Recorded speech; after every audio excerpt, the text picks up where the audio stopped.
रियाज Bloch बयाना Austria PFA की इंतजामी body की मुद्दत पूरी हो जाने के बाद हस्ब मामूल नए इंतजामी ढांचे की तश्कील के लिए 7 दिसंबर बरोज इतवार पाक सेंटर के कम्युनिटी हॉल में सरपरस्त आला PFA मोहम्मद अकरम भट्ट साहब की जेर निगरानी नए इंतखाबात हुए, जिसके मुताबिक दर्जा झैल नए अहदेदारान का चुनाव किया गया। सदर गुलाम मुस्तफ़ा बलोच, नायब सदर Syed Ghalib Hussain, Mohammad Irfan Awan, general secretary Abdul Manan Dogar, chairman Mohammad Altaf Jamal, vice chairman Chaudhry Mohammad Arshad, joint secretary Mohammad Shabbir Hussain, finance secretary Ghulam Azhar, नायब finance secretary Chaudhry Nadeem Nazir, chairman अमूर Kashmir Raja Ansar Azeem, media coordinator Mehar Abdul Sattar, Mohammad Riaz Baloch, IT technical coordinator doctor Mohammad Junaid, मुसाराती कमेटी राना रियासत अली, कारी मोहम्मद शबीर, मोहम्मद आसिम शहजाद, राब्ता कमेटी मुनीर अहमद मुगल, सैयद गालिब हुसैन महमूद,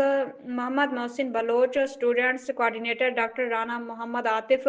कायम मकाम students coordinator Bilal Hassan, event organiser doctor Rana Mohammad Atif, Munir Ahmed Mughal, Mohammad Mohsin Baloch, आपका भाई अब्दुल मनान डोगर।